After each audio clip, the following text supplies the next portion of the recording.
안녕하세요, 여러분. 동양미술사 제6강 불교미술의 기원 2차시 수업을 시작하겠습니다.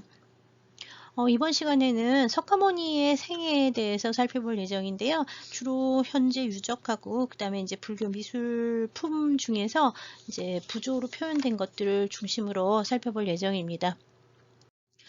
석가모니는 기원전 563년경 이제 인도에서 태어났다고 알려져 있습니다. 근데 여기 지금 보시면 제가 물음표를 해놨죠. 왜 그러냐 하면 그 여러 나라에서 전해지는 전승에 따라서 석가모니의 생애는 기원전 6세기에 시작했다고 보는 사람이 있는가 하면, 또는 뭐 더 일찍 태어나셨다 보는 사람도 있고, 더 나중에 기원전 한 400년 정도에 태어났다라고 보는 견해도 있어서 여러 가지 견해가 좀 다릅니다. 근데 이제 최근에는 기원전 563년으로 보는 게 일단은 좀 보편적으로 많이 쓰고 있고요. 그 다음에 여러분들 왜 불기라고 하는 거 들어보신 적 있죠? 불기 몇 년 뭐 이런 얘기 쓰는데, 그 불기는 보통 석가모니의 열반 연대를 가지고 열반 연대라고 하는 거는 돌아가신 연대라고 얘기를 할 수도 있는데요. 여하튼 이 열반 연대에서부터 이제 불기가 시작이 돼요. 현대의 불기가. 그래서 이제 이 불기 전승도 역시 동아시아 쪽에서 전해진 거랑 동남아 쪽에서 전해지는 게 약간 차이가 있긴 합니다. 그래서 불교계에서 얘기를 하는 거랑요, 학계에서 얘기하는 게 좀 다르니까 그 점을 좀 유의해서 보시면 되겠습니다. 일단 태어난 연대는 잘 알 수 없지만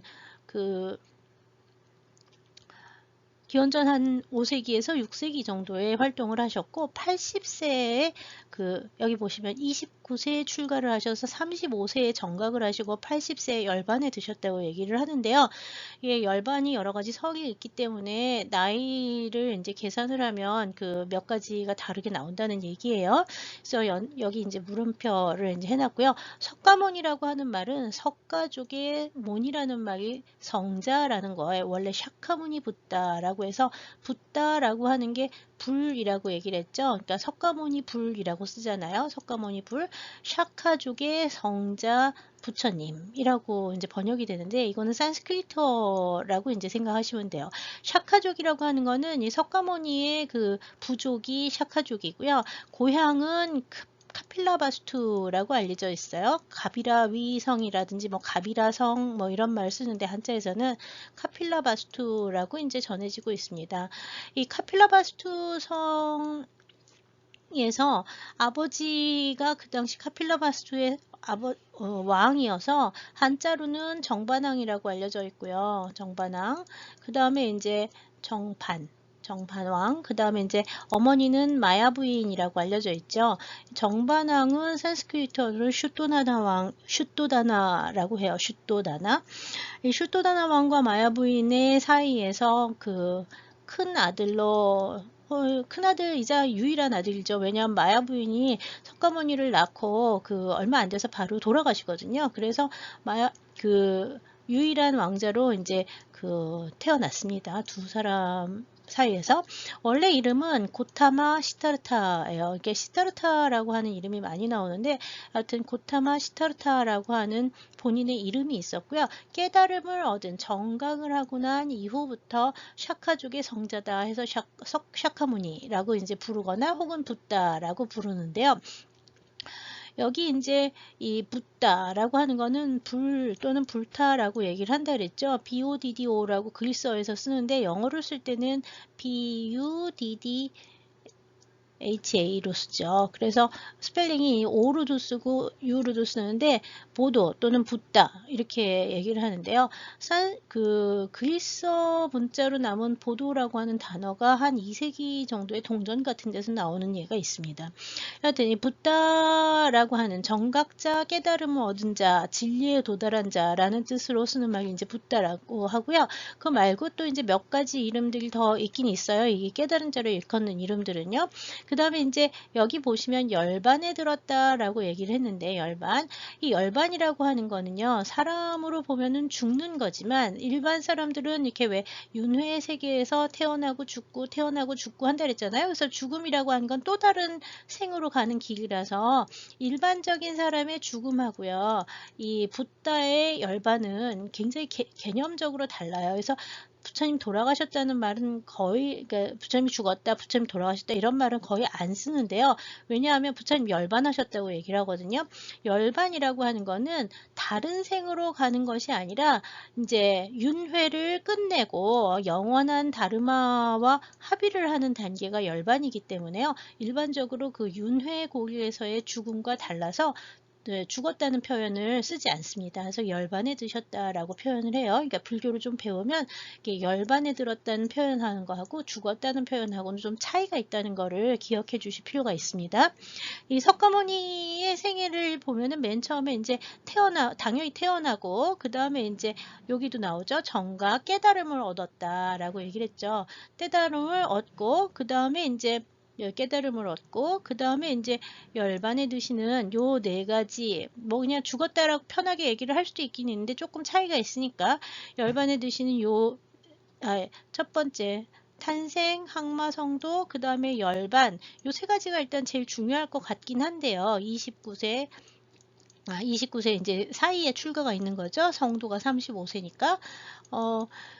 그거하고 이제 관련해가지고, 왜 아까 불교에서는 4나 8이나 이런 숫자가 좋다 그랬잖아요. 그래서 이 석가의 생애도 아주 일찍부터 8가지의 중요한 기적, 부처의 생애 자체가 기적이다, 미러클이란 단어를 쓰거든요. 그래서 영어로 표현할 때는 이게 미러클, 기적이 있었는데, 이 신비한 석가의 생애의 신비한 상이라고 하는 단어를 쓰는데, 이 성상 같은 거 생각하면 돼요. 상은 이 상자를 쓰는데, 8가지 팔상이라고 하는 8장면, 이 장면 자체가 그 석가의 생애를 가르치는 건데요.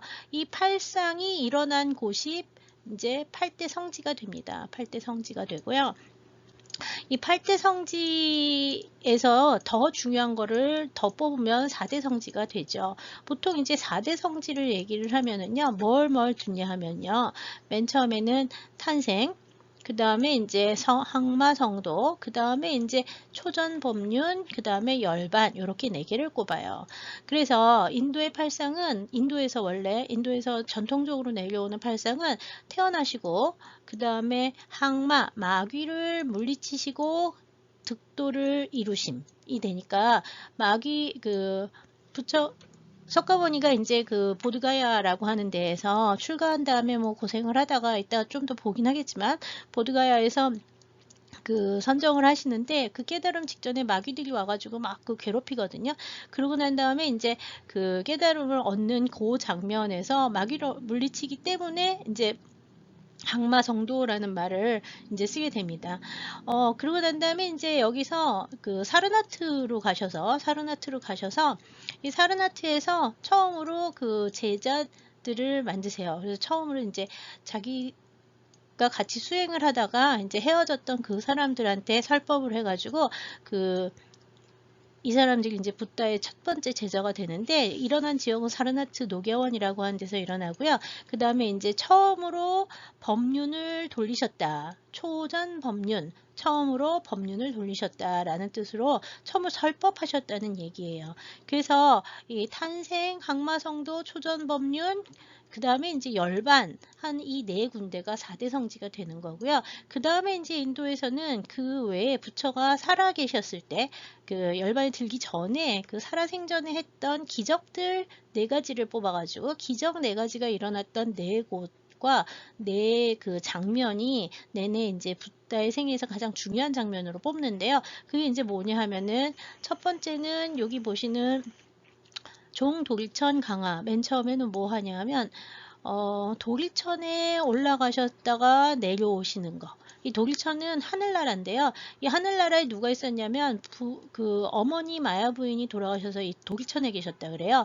그래서 자기의 깨달음을 어머니한테도 알려드리기 위해서 하늘나라에, 살아있는 사람의 몸으로 하늘나라에 올라가셔서 설법을 하시고, 하늘나라 사람들한테 설법을 하시고 내려오는데, 그때 하늘에서 3개의 그 보배로운 계단이 내려왔었다 그러죠. 그래서 그 내려온 지역이 이제 상카시아라고 하는 지역이라서 이 종돌천 강화 지역이 이제 하나의 성지가 되고요. 그 다음에 사위성이라고 하는 데는 이제 슈라바스티라고 하는 데인데 인도에 슈라바스티에 가셔서 그 당시 이제 이 붓다를 따르지 않는 외도들이 되게 외도라는 말을 써요. 믿지 않는 그 외도가 되게 많은데 외도 대부분 다 힌두교 계통의 바라문이라고 보시면 되고요. 자이나교들도 섞여 있고 그래요.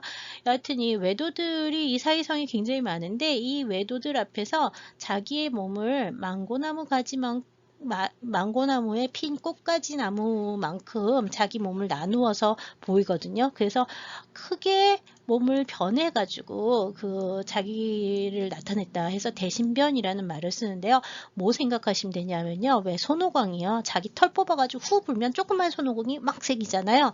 그것처럼 부처님이 사위성에서 외도들 앞에서 자기의 몸을 몇십 개, 몇백 개로 만들었다고 하는 전설이 남아있는 게 있어요. 이게 이제 불교 경전에 그런 얘기가 나와요. 그래서 그 사위성에서 일어난 기적이다 해서 사위성 대신변이라고 부르는데 이 상카시아, 그 다음에 사위성, 그 다음에 이제 세 번째가 원후복밀이라고 해서 이건 바이샬리라는 데서 일어나는데요.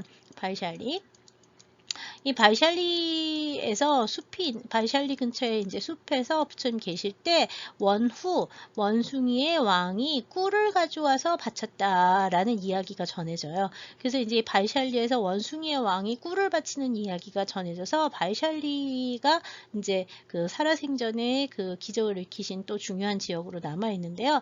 이 원후복밀 같은 경우에는 원숭이의 왕이 왜 꿀을 갖다 바쳤느냐라고 얘기를 할 때 부처님께서는 살아있는 사람들한테만 깨달음을 주시는 게 아니라 동물들을 포함한 모든 그 존재들한테 다 가르침을 주는 존재라는 걸 보여주기 위해서 원숭이의 왕이 나오는 거고요. 그 다음에 이제 그 당시 원숭이 왕은 이제 힌두교에서 하누만 같은 게 있듯이 원숭이의 왕은 굉장히 지혜롭고 그 다음에 이제 동물들의 왕이다라고 알려진 그런 얘기들이 있어요. 인도 쪽에서.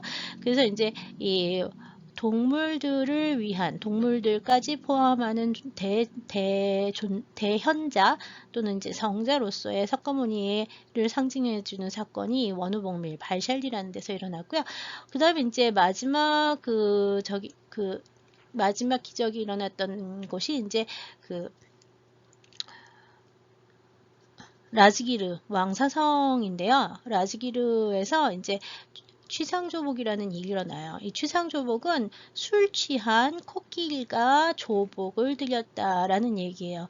이 당시에 이제 부처님 굉장히 시기하던 부처의 사촌 동생이 있었는데 그 사촌 동생이 이제 그 부처님을 죽이고 싶어 해가지고 코끼리 한 마리를 가둬놓고 사나운 코끼리 한 마리를 굶겼다가 그 술을 먹여가지고 그 술 취한 코끼리를 만들어서 풀어놔요. 그래서 미친 코끼리가 이제 술에 취해서 미쳐서 발광하고 돌아다니면서 집을 막 부시고 사람을 막 죽여서 엄청나게 사상자가 많이 나는데 딱 그 미친 코끼리가 달려가다가 부처님을 보는 순간 갑자기 정신이 나서 그 꿇어 엎드려서 부처님께 조복을 했다는 얘기가 나오는데 그게 어디서 있었냐면 그 당시 최고의 이 당시에 이제 조그만 나라들이 굉장히 많아서 그 부처님 태어나신 카필라라고 하는 소왕국도 카필라 왕국도 굉장히 작은 나라인데요. 그 당시 제일 큰 나라는 어디였냐면 마가다 왕국이었어요.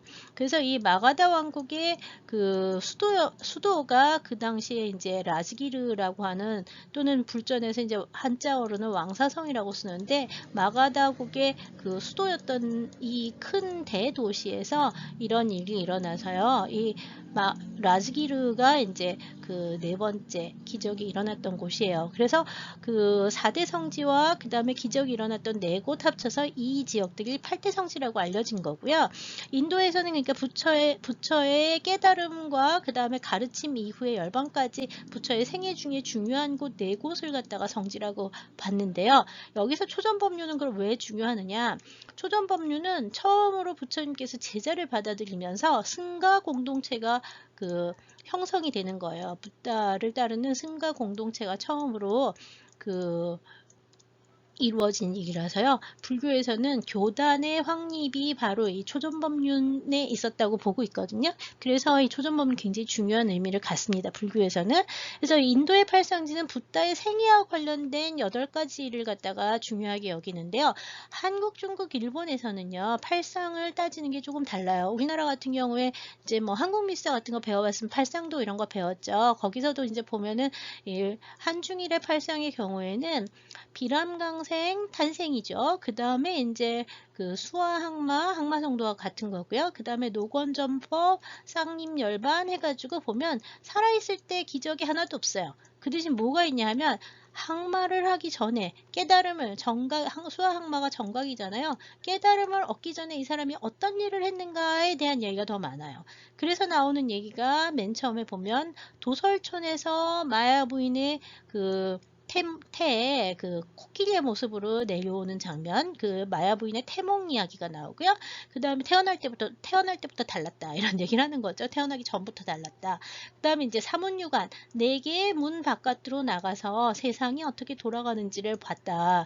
이 이제 사문유관이 태자 때, 이 사람 태자 때인데 이 태자 때 이제 그 사방문으로 나가면서 한쪽에서는 병든 사람을 만나고 한쪽 문에서는 그 아픈 사람 만나고 한쪽 문에서 늙은 사람 만나고 세 번째는 사람이 죽은 걸 보고요. 마지막에는 뭘 보냐 하면 그 바라문을 만나요. 바라문이라고 하는 게 그 당시에 힌두교에서 출가해서 고행을 하면서 깨달음을 얻으려고 노력하는 사람들 바라문이라고 했는데 이 바라문을 만나가지고 생이라는 건 모두 다 고고 이 고와 윤회의 세상을 꺾기 위해서는 또는 깨뜨리기 위해서는 깨달음을 얻어야 되는데 그 깨달음을 얻고자 하는 방법은 출가 수행을 통해서 얻을 수 있다는 걸 배우게 돼요.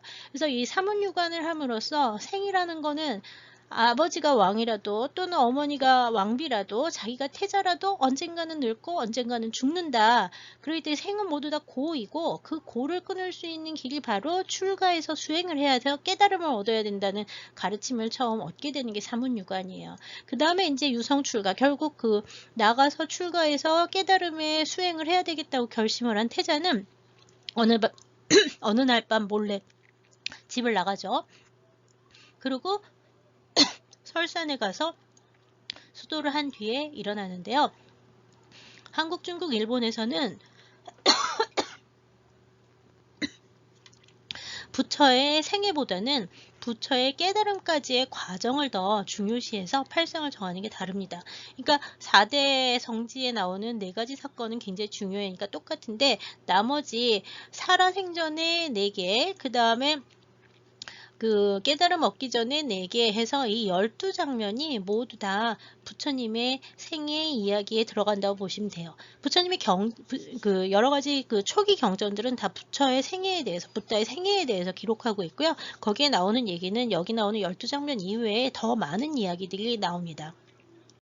네, 지금 보시는 지도에서 보시면은요, 뭐, 불교의 8대 성지가 이제 각각 있는 거를 알 수 있는데, 조그마니까 나중에 찾아보도록 하시고요. 이 8대 성지는 여하튼에서 태어난 곳이다 라고 얘기를 했을 때, 직접 태어난 룸비니를 보통 많이 치고 있고요. 부처가 살았던 고향이라고 하는 자기 고향 카필라바스투가 또 어떤 경우에는 룸비니를, 어떤 경우에는 카필라바스투를 중요하게 여기는데, 보통은 룸비니를 더 중요시 여겼던 것 같아요. 왜냐하면 카필라바스투는 위치가 어딘지 지금 잘 모르고요. 롬빈이 어딘지 확실하게 알거든요. 그 다음에 이제 보드가야는 이제 보기수 아래에서 깨달음을 얻은 곳이죠. 보기수의 정각이 일어났던 것이 보드가야고요. 그 다음에 이제 사르나트는 초전법륜한 곳이에요. 그 다음에 이제 쿠시나가르는 열반지가 되겠죠.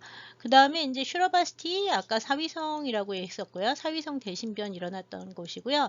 라즈기르 왕사성입니다. 코끼리가 술 취한 코끼리의 조복이 있었던 데가 왕사성. 그 다음에 이제 바이샬리 원우복밀지.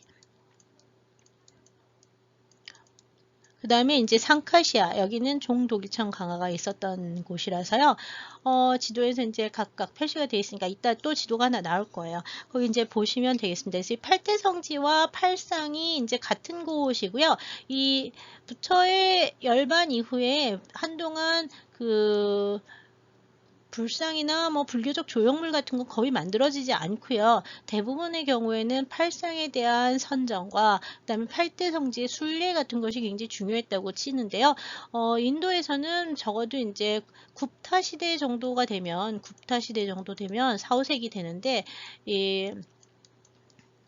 또는 뭐 더 일찍 본 사람 한 1세기 정도부터라고도 얘기를 하는데 1세기, 2세기 뭐 정도부터라고도 얘기를 하는데 그건 잘 모르겠고 굽타 시대 4, 5세기 정도부터는 이 8대 성지를 순례하는 게 굉장히 활발해지기 시작을 해요. 그래서 이 8대 성지와 팔상에 대한 조형이 굽타 시대부터 크게 이제 아주 중요하게 나타나게 됩니다. 오늘 이제 보시게 되는 거는 이제 석가의 탄생부터 시작을 해서 순서대로 붓다의 생애와 그 다음에 이제 열반 이후의 사건들을 살펴볼 예정입니다. 먼저 카필라바스투라고 하는 데는요. 지금 보고 있는 거는 인도의 피프라와라고 하는 데인데요. 이 인도의 피프라와가 카필라바스투인지 아니면은 네팔의 틸라우라코트가 카필라바스투인지에 대해서 여러 가지 논란이 있었어요. 지금도 계속 논란이 있습니다. 그래서 현재 네팔 이제 부처님이 우리가 다 인도 사람이라고 배우지만 네팔 사람들은 뭐라 하냐면 부처님 인도 사람이 아니라 네팔 사람이다라고 얘기를 해요. 현대에는 논란이 좀 있다는 얘기죠. 근데 인도에도 피프라와가 있고 네팔에도 인도와 네팔에 모두 다 이 카필라바스투로 추정하는 유적지가 있는데 왜 논란이 있냐면 기록이 다 없기 때문에 잘 몰라요. 다만 최근에는 이 피프라와의 경우에는 1898년에 영국 학자 페페라고 하는 사람이 이제 스투파를 발굴을 했는데 발굴을 해서 보니까 그 안에서 지금 오른쪽에서 보는 것 같은 사리장엄구가 나왔어요. 사리장엄구가 나왔고 이 사리장엄구에 보면은 이렇게 명문이 쓰여져 있어가지고 이 명문에 보면은 이렇게 석가모니 부처님의 이제 사리기다라고 하는 명문이 쓰여져 있어서 아마 이것이 이제 나중에 보시는 근본 8탑 중에 하나라고 생각을 하고 있고요. 여기가 이제 석가의 고향일 거라, 이 살기의 출토로 인해서 석가의 고향이 인도의 피프라와일 가능성이 높다고 얘기를 하는데요. 여하튼 초기 유적들은 대부분 지금 보는 것처럼 벽돌을 쌓아서 만든 거대한 스투파들이 있습니다. 초기 스투파들은 이렇게 크지는 않은데요. 자꾸 원래 있던 스투파를 갖다가 자꾸 이렇게 중축을 해가지고 나중에 이제 시대가 되면은 엄청나게 큰 유적들로 이제 변화하게 되죠. 그래서 이 벽돌로 만들어진 스투파 유적들이 가장 처음에 나오는 거라고 보시면 되겠습니다. 이 카필라바스투에서 이제 일어났던 일은 마야 부인의 태몽이 있는데요. 지금 보시고 있는 거는 나중에 이제 아마 3차시에서 보게 될 것 같은데 인도의 가장 오래된 탑 중에 하나인 바루트 스투파라고 하는 스투파의 조각입니다. 여기 나오는 이 조각이 보면은 가운데 이제 누워있는 여성이 있는데 이 여성이 이제 누워있는 마야 부인이고요. 그 다음에 이제 여기 위에 코끼리가 내려오고 있는데요. 이게 이제 도솔촌에서 하얀 코끼리의 모습으로 내려오는 석가모니의 를 표현한 거고요. 전체적인 이 장면은 마야 부인의 태몽 장면을 표현한 거라고 보시면 돼요. 그러니까 아까 한중일의 팔상 중에서 도솔레이 장면을 표현한 것이기도 하죠. 석가를 임신한 마야 부인은 그 당시 전통이 자기의 고향으로 돌아가서, 그러니까 친정으로 돌아가서 아기를 낳았다 그래요. 그래서 아마 네팔 쪽의 공주였는지 네팔 쪽으로 가던 도중에 이제 룸비니라고 부르는 곳에서 아기를 낳았다고 알려져 있습니다. 이 룸비니도 역시 뭐 몇 군데 룸비니라고 전해지는 데가 있는데요. 현재는 네팔에 있는 룸비가 아마 원래 석가의 탄생지였을 거라고 보고 있어요. 왜냐하면 여기 지금 보시는 것처럼 뭐 기록에 보이는 것처럼 나무와, 물론 이 나무는 나중에 만든 나무긴 하지만 나중에 또 세운 거지만 이렇게 여러 가지 유적들이 이제 발굴이 됐는데 유적들이 제법 오래된 유적이 있어서 기원전 3세기 아쇼카 때의 유적들도 나오고 있습니다. 아쇼카 석주도 있고요. 그래서 지금 이제 이 석가의 탄생지는 네팔에 있는 룸비니가 진짜 룸비니라고 생각을 해서요. 요즘 8대 성지 순례 불교에서 이제 가게 되면 이 네팔의 룸비니를 갔다 오게 됩니다. 이 룸비니 유적에서는 발굴해가지고 지금 조금 아주 상태가 나빠지긴 했지만 여기 조각이 다 없어졌잖아요. 여기 보시면 팔을 이렇게 위로 쳐들어서 나뭇가지를 잡고 아기가 옆구리로 태어나는 모습이 이제 표현이 되어 있는데요. 이거는 아마 마투라 시대 정도의 조각일 거라고 생각을 하는데, 쿠션 시대 조각일 거라고 생각을 하는데요. 이 쿠션 시대 조각, 이 시대가 지나가면서 이게 오랫동안 땅속에 묻혀 있고, 그 다음에 이제 아마 이슬람들에 의해서 훼손을 했는지 얼굴이나 이런 그 부분들이 모두 다 사라져서 형태만 알아볼 수 있습니다. 이거 룸비니에서 발굴한 그 유물이라고 보시면 되고요. 오른쪽에 있는 것은 같은 장면인데요. 요거는 마투라 박물관에 있는 부조 중에 하나입니다. 마투라라는 지역에, 인도 마투라 같은 데에서 만든 거라고 생각이 되는데, 여기 보시면 역시 나무를 잡고 서 있는 여자가 있는데, 이 여자가 이제 마야 부인이시고요. 그다음에 역시 옆구리로 아기가 나오고 있는데요. 이 부처님 경전에 보면은 부처님은 태어날 때 일반인들하고 달라서 그 옆구리로 내어놨다고 알려져 있어요.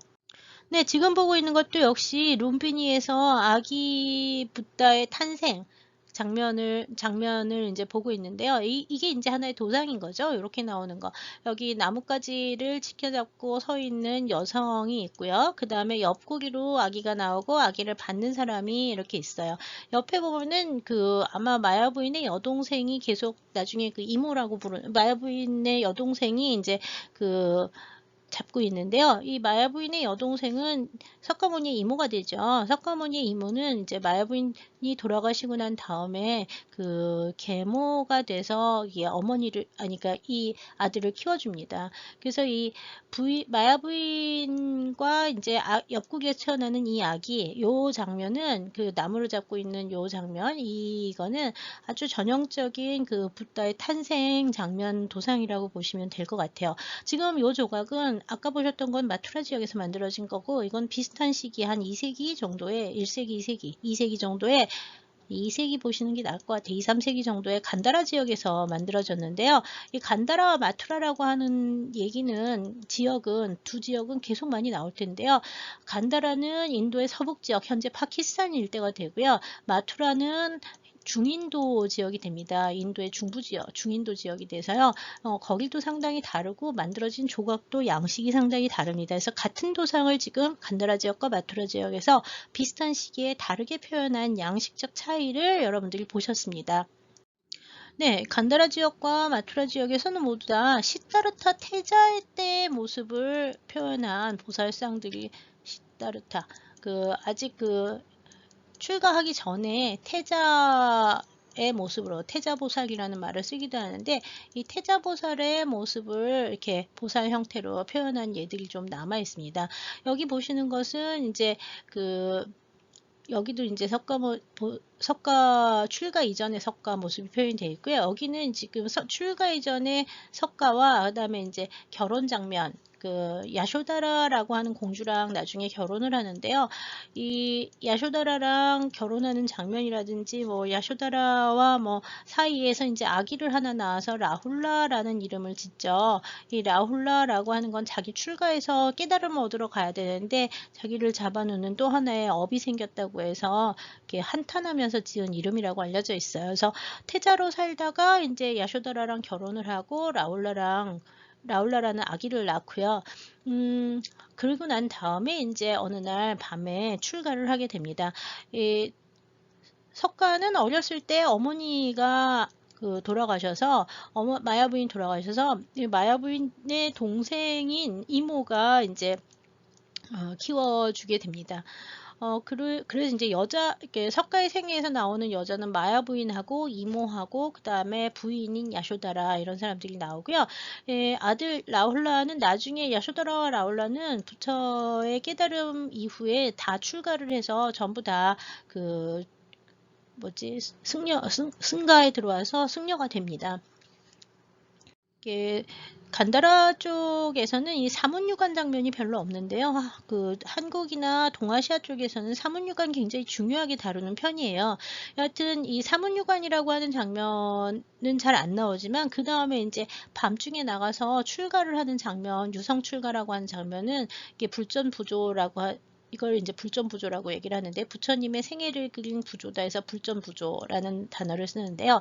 이 불전부조에서 이 유성 출가 장면 상당히 많이 나옵니다. 유성 출가 장면에서 특이한 거는 말의 발굽을 소리나지 않게 당시에 약샤라고 하는, 그 당시에 정령들이죠.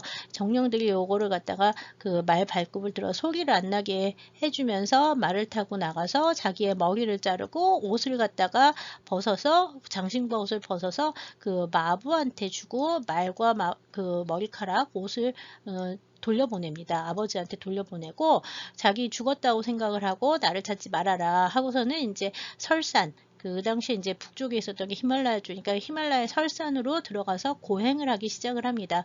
왜냐하면 그 당시에 그 바라문들은 대부분 다 고행을 해야지 깨달음을 얻을 수 있다고 생각을 했고요. 지금도 보면 힌두교에서는 그 고행을 통해서 고행 수행을 해가지고 깨달음을 얻겠다고 뭐 별 그 고행을 다하는 모습들을 볼 수가 있는데요.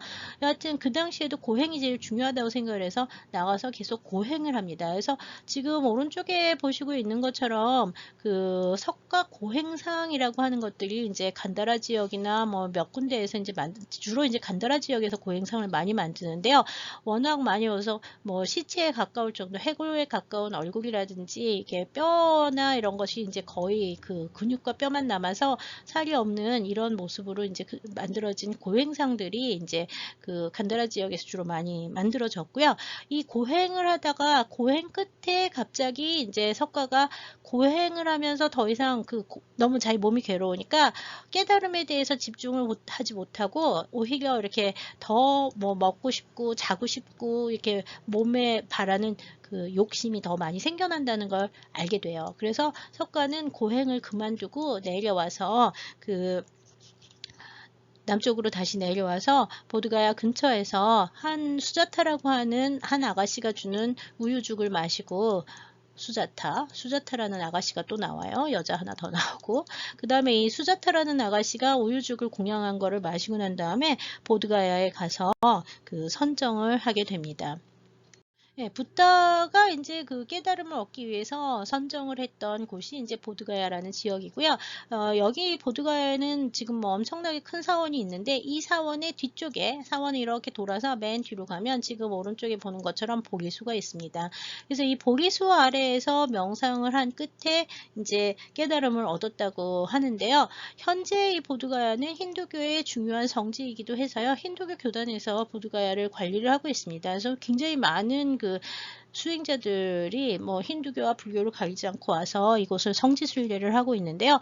이 보리수는 이제 부처의 깨달음을 상징하는 것이기 때문에 뭐 지금도 굉장히 중요하고요. 보리수 가지가 이제 그래서 보면은 뭐 나중에 이 보리수 가지를 갖고 가서 뭐 어디냐, 미얀마 쪽에도 이 보리수를 갖다가 꽂아서 뭐 나무가 자랐다는 데도 있고, 그 다음에 이제 스리랑카에도 가면 이 보리수가 전해져서 나온 가지가 있다 그러고요.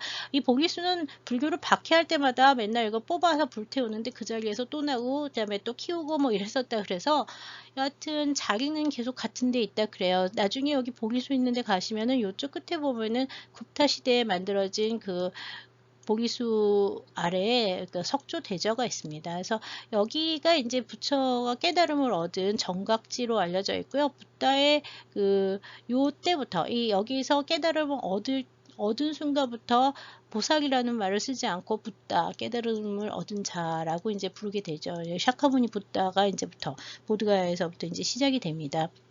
보드가야 아까 그 내부에 들어가면 이제 그 불상이 하나 있는데요. 지금 보시고 있는 거는 간다라 시대의 그 상인데, 여기 보시면은 여기 누워서 엎드린 사람들 보이죠? 이거 뭐냐 하면은 악마가 와서 보리수 아래에서 선정을 하는 붓다의 깨달음을 그 악마가 와서 방해를 해요. 그래서 뭐 전쟁을 하기도 하고 뭐 그 다음에 이제 마왕의 딸 3명을 보내가지고서는 딸 셋이 와서 유혹을 하기도 하고 그러는데, 그럼에도 불구하고 계속 선정을 한 끝에 깨달음을 얻어요. 그래서 나중에 마왕이 와서 뭐라 그러냐면, 너가 깨달음을 얻었다는 걸 어떻게 아느냐 그랬더니, 말을 하지 않은 채 눈을 감고 선정을 하시면서 손을 원래 선정을 하면 이렇게 양쪽으로 모으고 있잖아요.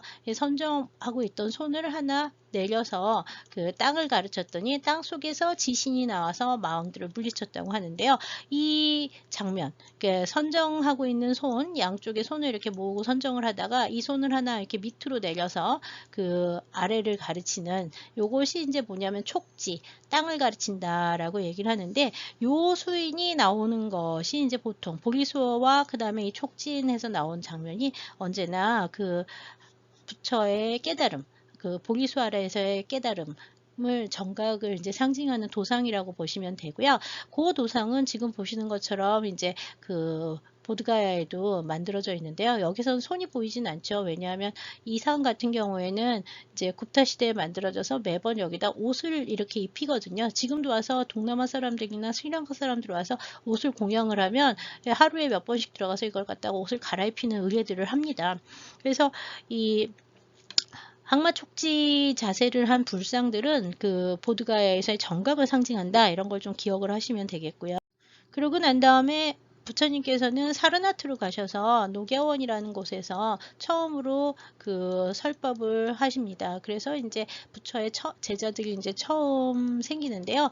이 녹야원, 사슴이 노는 공원이다 해서 녹야원이라고 부르는 거고요. 초전법륜지인데 지금 보시는 것처럼 가면 다맥 스투파라고 하는 커다란 스투파가 이제 하나 있고요. 오래된 유적지들은 뭐 아쇼카항의 석주라든지 지금 보는 벽돌로 쌓은 건물지 같은 것들이 있습니다. 이 사르나트 지역에서 이제 일어났던 초전법륜의 상징을 지난 시간에도 잠깐 얘기한 것 같은데, 두 마리의 사슴과 가운데 법륜을 그 바퀴를 앞에서 본 모습이라 이렇게 해가지고서는 바퀴살이 있는 형태, 이렇게 바퀴를 갖다가 이제 그리는데요. 여기 오른쪽에 보시면 똑같이 사슴이 두 마리 나오고 그 다음에 여기 법륜이 나옵니다. 요 사슴 두 마리와 법륜 나오는 것은요, 지금도 티베트 불교 사원에 가면 중요한 그 사원에 그 이렇게 법륜을 가운데 표현해 가지고 나오는데, 사슴 두 마리와 바퀴 해가지고 부처의 설법, 정법을 처음 포교하는 자리, 그 다음에 이제 첫 번째 승가의 계승 이 이어진 곳이라는 걸 표시하기 위해서 이 사르나트의 이 사슴 도상들이 계속 그 이어지는 양상들을 지금도 좀 몇 군데서 찾아볼 수 있습니다. 왼쪽에 있는 거는 사르나트에서 출토된 그 굽타 시대 상이고요. 오른쪽에 있는 건 같은 양식인데 이건 아잔타 석굴에 있는 상입니다. 그래서 같은 도상들이 이제 약간씩 그 뭐 광배의 변형이라든지 상의 조형 양식의 변화라든지 뭐 이런 것들을 가지면서 나가는데, 이렇게 도상적 특징들, 설법인을 한다든지 아니면 이런 그 사슴과 법륜이 나온다든지 뭐 이런 걸 통해서 이게 초전법륜상을 표현한 것이다 라는 걸 알 수가 있습니다. 아마 불교의 8대 성지 순리하면 제일 가기 힘든 데 중에 하나가 이 상카시아인데요. 상카시아에는 지금 남아있는 게 그 아쇼카 때 만들어진 석주 하나 정도, 코끼리 모양 석주 하나 정도만 남아있고요. 별다른 유적이 없습니다. 이 상카시아는 마야 부인을 위해서 그 하늘나라에 올라가서, 산 사람의 몸으로 하늘나라에 올라가서 설법을 하고 내려오신 곳이라고 알려져 있는데, 도일천이라고 하는 하늘에 올라갔다가 내려오신 곳, 이 종도일천 강화에서는 언제나 삼도보계라고 얘기를 해서 세 개의 그 사다리가 항상 나옵니다. 이 종도일천 강화 장면이 지금 바루트 조각이 아까 지난 시간에도 보셨지만 바루트 조각이 표현될 때에는 부처님의 상을 표현하지 않는 시대였기 때문에 이 불상 표현 대신 불족이라고 얘기를 해서 이렇게 부처님 발바닥, 법륜이 그려진 발바닥을 이제 표현을 해놨는데요. 여기 오른쪽에 있는 간다라 조각은 한 2, 3세기, 시대가 좀 늦죠. 시대가 늦어지면 불상이 만들어지기 시작을 하면서 실제로 부처님을 가운데다가 표현하는 형태로 바뀌게 됩니다. 그렇지만 이제 세 개의 그 사다리는 계속 표현을 하죠. 이거는 이제 이게 종도기천 강화를 표현할 때 나오는 삼도보계라고 부르는 하늘에서 내려온 그 사다리라고 생각하시면 돼요. 이 삼도보계를 표현하는 것이 언제나 도일천 강화 장면을 표현한 거고, 지역은 상카시아 지역에서 일어났던 사건을 표현한 것이다 라는 걸 기억하시면 됩니다. 그 다음 사건은 영축산으로 이제 라즈기르 쪽으로 가게 되는데요. 네, 라즈기르라고 하는 데는 그 당시 마가다국의 였기 때문에 여기를 이제 왕사성이라고 부른다 그랬죠. 이 왕사성 한자어에 나오는 왕사성과 산스크리트어에 나오는 라지길 같은 성이에요. 마가다국의 도성이고요. 이 마가다국의 도성지 위쪽에 산이 하나 있습니다. 커다란 산이 있는데 지금 이게 이제 그 산이에요. 기사굴산이라고도 부르고요. 영축산이라고도 부르고요. 이게 이제 산스크리트어 하면 영축 독수리 먹이란 뜻이거든요. 그래서 글드라쿠타라고 부르는데 이 글드라쿠타 위로 올라가면 이 영축산 위에서 항상 부처님께서 설법을 하셨다 그래요. 그래서 대승경전에 보면은 언제나 부처님께서 말씀하신다 이런 말로 이제 시작을 하고 그때 내가 이렇게 들었다 뭐 여시아문이라는 말이 그런 말이죠. 그때 설법하는 이런 얘기들 그 다음에 이제 대승경전 중에 상당수가 다 이 영축산 같은 산인데 영축산에서 설법을 하시게 돼서요. 부처의 설법 얘기를 할 때 제일 중요한 데가 이 영축산의 설법지고요. 또 하나 중요한 게 이제 이 취상조복이 일어났던 곳이라고 얘기를 했죠. 이 취상조복은 불교 미술에서 상당히 자주 표현이 되는데요. 지금 보시고 있는 조각처럼요. 여기 가고 있던 코끼리가 여기서 코끼리가 사람을 갖다가 잡아서 휘어 던지고 있죠. 그러다가 여기 와서 엎드려서 절을 해요. 이거는 아마라바티라고 하는 데에서 만들어진 취상조복 장면의 불탑 부조이고요. 여기 이제 부처님은 여기 별도로 표현이 되지는 않았는데 어떤 사람은 여기 부처님이라고도 하는데 그렇지는 않은 것 같아요. 부처님 표현되지 않고 코끼리만 이제 보이게 되고요. 나중에 이제 팔상 장면 이런 데 보면 부처님 발 밑에 코끼리 꿇어 엎드려 있는 장면들을 볼 수 있는데요. 그게 바로 이 취상조복 장면을 표현한 것입니다. 네, 이 바이샬리 같은 경우에는 지금 아쇼카 석주하고 스투파가 이제 같이 있는데요. 원래 바이샬리 지역에서는 원우복밀이 부처님 생에 있었고요. 그 다음에 이제 열반 이후에는 이 바이샬리에 근본 팔탑이 바이샬리에 하나 있었다 그래요. 근데 이 근본 팔탑에서 아쇼카라는 왕이 기원전 3세기에 부처의 원래 탑지에서 사기와 사기를 꺼내서 지금의 이 자리로 옮겼다 그럽니다. 그러면서 이제 이 아쇼카 석주와 탑을 만들고 그 다음에 지금 보는 것처럼 이렇게 거대한 자원으로 발전을 시켰다 그러는데요. 바이샬리에서는 1960년대, 70년대에 이제 발굴을 통해서요. 근본 팔탑지라고 추정되는 탑지도 하나 발굴을 했습니다. 네, 지금 보시고 있는 원우 복밀 장면은 산치 스투파의 조각인데 여기는 부처님 대신 보리수가 상징으로 나와서 이 보리수가 부처님을 상징하는 거고요. 원숭이가 꿀을 공유하고 있는 장면이 이제 표현이 되어 있습니다.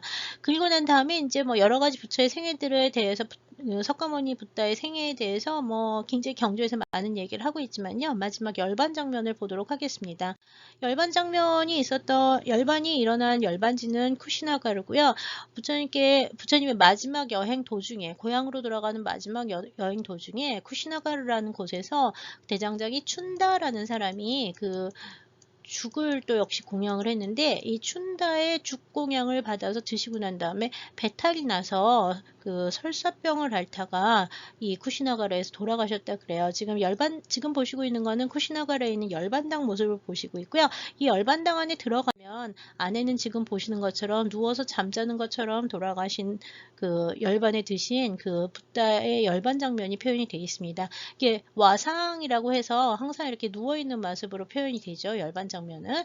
그리고 부처의 열반은 이 열반이라고 하는 게 죽음하고는 좀 다르다 그랬잖아요. 그래서 언제나 여기에 이 열반에 들게 되면 니르바나가 열반이라는 말인데 니르바나 또는 열반에 들게 되면 죽은 거랑은 완전히 달라서 다르마의 정법에 함의해서 정법과 같은 존재가 되는 거기 때문에 여기에 존재하지 않지만 존재하고 동시에 존재하고 존재하면서 동시에 존재하지 않는 존재가 되는 거거든요. 그래서 이 열반상들 중에서 특히 동남아 열반상들 같은 경우에 보면은 이렇게 붓다의 눈을 갖다가 이렇게 반쯤 감거나 이게 뜬 눈으로 표현을 해 놓는 경우가 많은데요.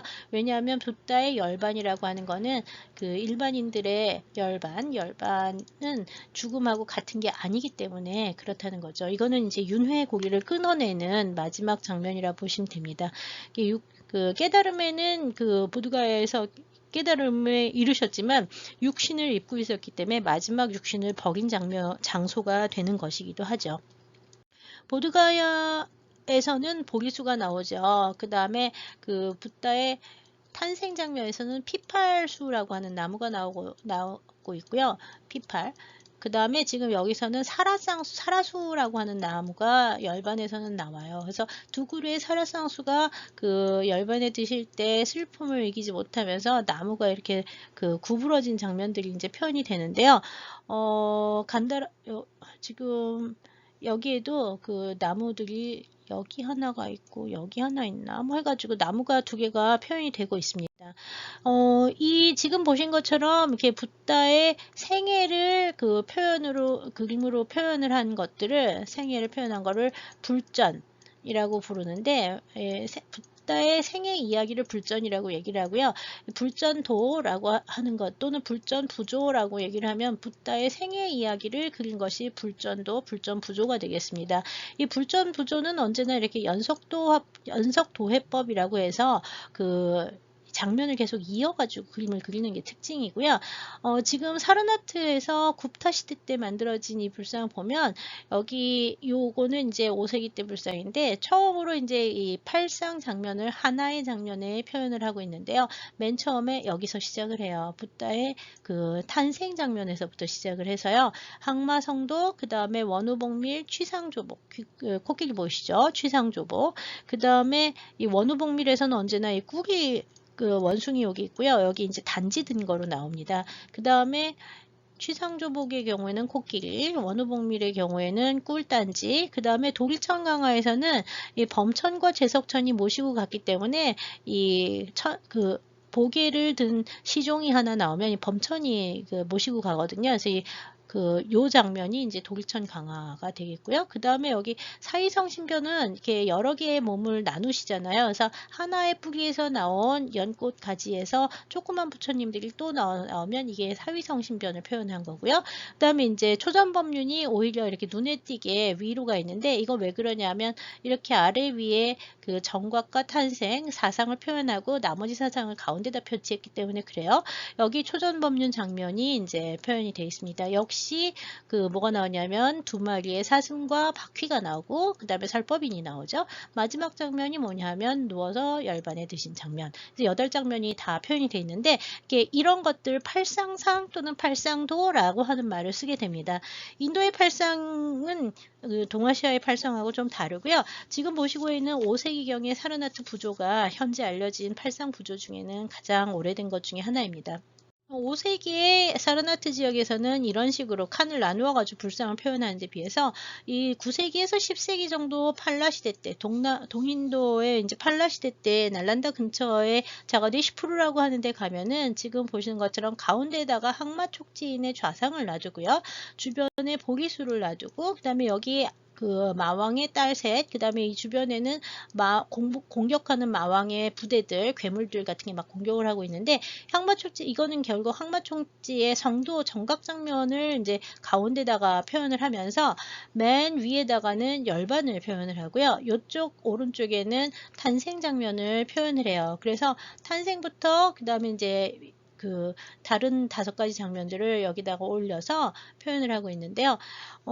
여기도 이제 하나하나 받쳐보면 여기 하나, 자, 열반, 탄생, 열반, 정각, 그 다음에 이제 하나, 둘, 셋, 넷, 5 해가지고 모두 8장면이 이제 표현되어 있는데 하나의 광배에다가 나머지 7개를 배치를 해서 정각 장면을 중심으로 팔상을 표현하는 것들이 이제 9세기에서 10세기 정도에 많이 인도에서 만들어지고요. 나중에 이런 것들은 동남아 지역의 미얀마 같은 데에서도 만들어지는 것이 확인이 되고 있습니다. 지금 보시는 것처럼 이 팔상의 그 조형화와 그 다음에 8대 성지의 순례 같은 것들이 이 5세기 정도, 4세기에서 5세기 정도부터 이제 활발해지기 시작을 해가지고요. 그 이후에 불교도들의 그 순례 여행은 언제나 다 이 8대 성지 순례가 중심이 됩니다. 또한 우리나라 해초 스님 같은 경우에도 이제 8대 성지 순례 가죠. 그때 해초의 기록에 보면은 8대 탑을 순례한다고 나와요. 이 8대 탑이라고 하는 게 뭐냐면 바로 8대 성지에 있었던 8개의 탑들을 말을 하는 겁니다.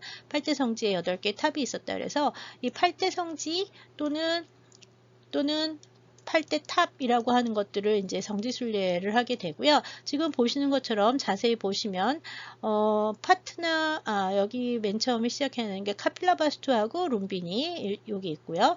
그 다음에 이제 여기 보시면 쿠시나가르가 여기 바이샬리나 왕사성 쪽에서 이렇게 가는 게 되는데 이쪽 시골에서 태어나셔서 그 다음에 올라가셨다가 보드가에 오셔가지고 정각을 하시고요. 그 다음에 어디야 사르나트로 가셔가지고 처음 설법을 하시죠. 이 사르나트는 바라나시랑 같이 있기 때문에 바라나시가 지금도 힌두교의 굉장히 중요한 성지잖아요. 사람들이 많이 모여 있는 곳이에요. 그래서 보드가에서 바라나시 가서 설법을 하시고 그러고 난 다음에 상카시아에 가셔서 상카시아에서 이제 그 삼도북에 올라갔다 내려오시고 그 다음에 이제 뭐 슈라바스티라든지 아니면 바이샬리라든지 파트나라든지 라즈기르 같은 데를 다니면서 그 평생 유행을 하시면서 설법을 하시고 난 다음에 고향으로 돌아가는 길에 쿠시나가르에서 열반에 드셨다 그래요.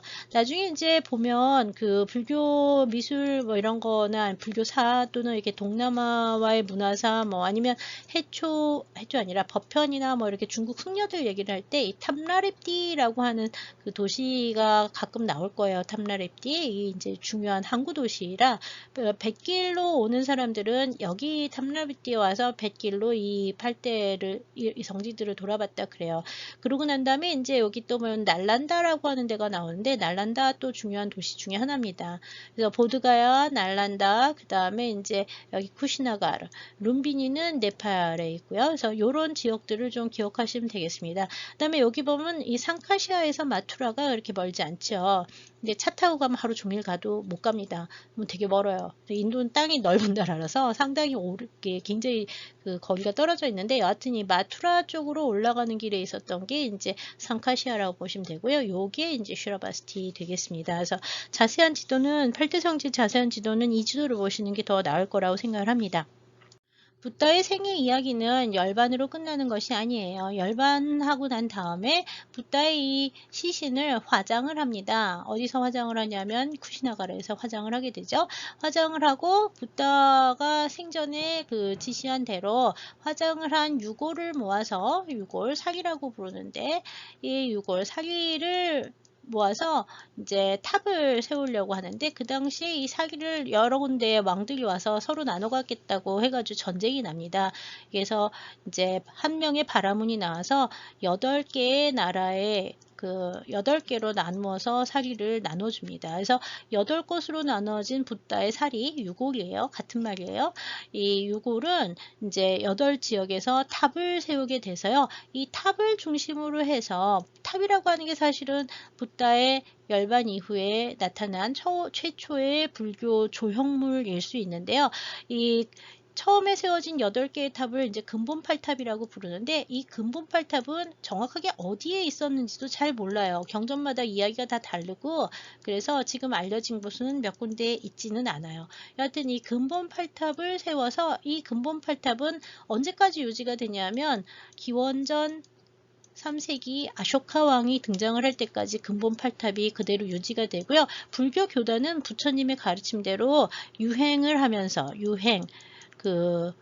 떠돌아다니면서 걸식을 해요. 유행과 걸식을 하면서 자기 수행을 하죠. 그래서 이 공동체, 불교 교단 공동체들은 걸식과 유행과 수행이라고 하는 공동체, 출가 공동체가 이제 유지가 되는데 출가 공동체들은 뭐 어디서나 다 있다고 하지만 기본적으로는 왕서성이나 뭐 바이샬리나 이렇게 그 중요한 그 사원들이 있었던 곳들에서 이제 이루어지는 경우가 많고요. 이 공동체들이 자꾸자꾸 커지면서 계속 여러 가지 붓다의 가르침에 대한 이야기들이 전승이 변형이 되기도 하고 논란이 생기기도 하게 됩니다. 네, 조금 전에 보신 그 부조도 그리고 지금 보시는 부조도 다 간다라의 불전 부조 중에 하나인데요. 이 간다라의 불전 부조들은 대부분 다 탑의 기단부에 장식을 했었던 부조라고 알려져 있고요. 지금 보시고 있는 장면은 붓다의 화장 장면, 불꽃 보이죠. 그래서 화장터 장면이 보이고 있고요. 네, 화장하고 난 다음에 요거는 또 다른 간다라의 조각인데 여기 보면 하나, 둘, 셋, 넷, 다섯, 여섯, 7, 8개로 나누어 놓은 붓다의 사리. 이거는 이제 8분사리 장면, 8개로 사리를 나누는 8분사리 장면을 표현을 한 거고요. 이 붓다의 열반 장면 이후에 그 탑을 세우는 과정까지에 대한 기록은 열반경이라고 하는 그 기록, 그 경전에 이제 쓰여져 있습니다. 그래서 이제 나누어진 사기를 갖고 이제 탑을 만들었다 그러는데요. 이 탑이라고 하는 거, 스투파나 또는 팔리어의 투파라고 하는 말이 이제 타파로 바뀌게 되면서 타파, 솔도파, 타파, 한자어로 바꿀 때 음차해가지고 이렇게 쓰거든요. 이게 줄어서 탑이라고 우리가 지금 부르는 겁니다. 지금 피프라와에 있는 이 탑, 하고요. 그 다음에 이제 이 근본 팔탑이 아까 8개 처음 만들었다 그러는데 다비를 해서 나온 그 유해 또는 재, 뭐 유골 이것이 이제 사기라고 부르는 거고요. 유골이라고 번역을 해도 되는데 한자어로는 꼭 사기라고 쓰는 이유가요. 동아시아에서는 이 유골이라고 하는 게 별로 좋은 단어가 아니라서 죽은 사람이 시체로 생각을 하기 때문에 이 성스러운 성스러운 유물이다 해서 살이라는 단어를 이제 더 많이 쓰는 편이라고 보시면 돼요. 그 다음에 이제 화장을 하고서 사기를 얻어서 탑을 세웠다. 이게 이제 붓다의 열반 이후에 그 장송의례 장면인데요. 그러고서 이제 8개의 탑을 세웠다고 하는데 현재 근본 8탑 중에서는 피프라와 카필라바스투에 있는 피프라와 탑하고 그 다음에 이제 이 고향이라고 알려진 곳이죠.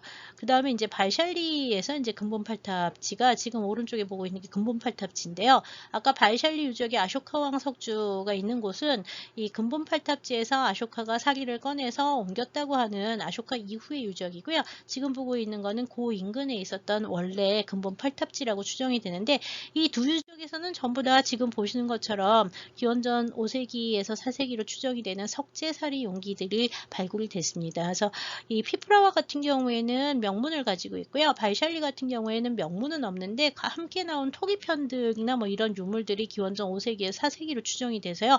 근본 팔탑 유적은 현재 2개가 알려져 있습니다. 네, 붓다의 진신사기, 부처의 진짜 몸, 석가모니 부처님의 진짜 몸에서 나온 사기, 진신사기라고 부르는 것이 어떻게 생겼는지는 논란이 많고요. 현재 뭐 지금 보시는 것처럼 이렇게 쌀알 모양의 보석처럼 생긴 사기가 있는가 하면 인도탑에서 나오는 거는 불에 탄 유골들 또는 뼈나 아니면 불에 탄 이빨 뭐 이런 것들이 나오고 있어서요. 그 인도 쪽에서 생각하는 건 진짜로 그 불에 탄 유골인 개념이 많은데 비해서 이게 한 기원 전후한 시기 정도부터는 붓다의 사기가 붓다의 영험함을 남겨놓은 마지막 유물이다라고 생각을 하면서 이렇게 그 보석 또는 이렇게 알갱이 모양으로 생긴 사기들을 진짜 사기라고 생각하는 경우가 많았습니다. 근본 팔탑에 들어있었던 이 붓다의 진신사리들은 근본 팔탑은 일단 진신사리가 들은 곳이죠. 그런데 이것들은 기원전 3세기까지 계속 유지가 되고 그 이후에 별다른 조용은 아마 없었던 것 같습니다. 그런데 이 기원전 3세기에 인도의 아쇼카 왕이라는 사람이 등장을 하면서 이 근본 팔탑 8개 중에서 7개를 열어서 그 안에 있는 사리를 꺼냈다는 이야기가 전해지고 있습니다. 예, 산스크리트어로는 아쇼카라고 얘기를 하지만 한자로는 아유광이라고 써요. 이 아유광이라고 같은 사람이에요. 이 사람은 역사적으로 마우리아 왕조의 3번째 왕이었다고 알려져 있고요. 기원전 272년에부터 기원전 232년까지 재위를 했었던 왕이라 그래요. 그 당시 수도는 파탈리푸트라였고요. 불교 경전이나 여러 기록에서는 아쇼카 왕이 한날 한시에 붓다의 근본 팔탑에서 얻어진 사기를 꺼내서 84,000개의 탑을 지었다라는 얘기가 나오는데요. 이 아유광의 84,000탑 이야기는 동아시아에서는 이게 완전히 그 허무맹랑한 소설처럼 들리는 얘기라고 그러지만 실제로 인도에 가보면 아쇼카 왕이 남긴 아쇼카 석주와 그 다음에 아쇼카가 그 칙령을 내려서 자기가 통치하는 모든 나라에서 불법을 믿으라고 하는 내용을 찌은 석칙이 현재도 남아 있는데요. 석칙이 아쇼카가 그 당시에 그 마우리아 왕조의 영역은 인도 전체를 처음으로 통일을 했었던 시기이기도 하고요. 이게 처음으로 전쟁을 통해서 통일을 한 첫 번째 제왕이 되는 거고요.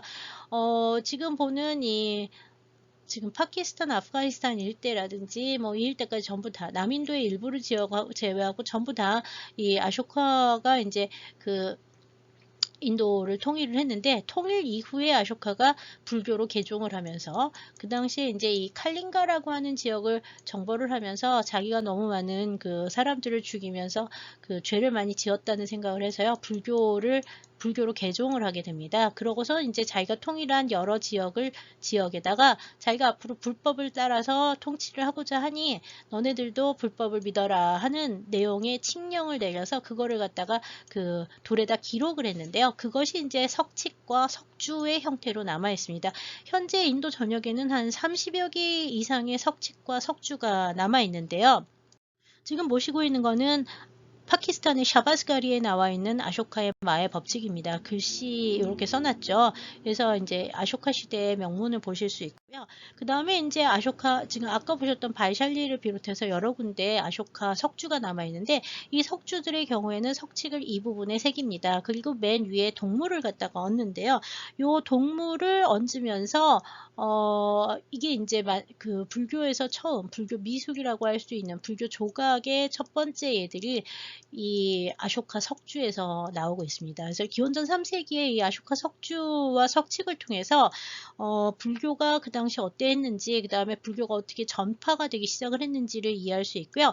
아쇼카가 했었던 행위들, 그러니까 근본 8탑에 있는 부처의 진신사기를 꺼내서 새로운 탑을 짓고 불법을 갖다가 널리 펴면서 부처님을 믿는 승가를 보호하는 활동을 했었던 그 진신사리 공양과 대탑의 건립 같은 행위들은 나중에 그 동아시아나 동남아시아 지역에도 계속 전해지면서 현대에도 이제 영향을 많이 미치고 있습니다. 그래서 이 아쇼카 왕의 진신사리 신앙과 탑의 그 건립은 결국 이제 아쇼카가 다스리는 인도 전역을 비롯한 여러 곳에 이제 불교의 포교가 이제 본격적으로 시작이 됐음을 알려주는 거고요. 아마 동아시아나 동남아시아나 중앙아시아 지역으로 불교가 처음 전래되는 시기도 다 이 아쇼카 연안이라고 생각을 하고 있어요.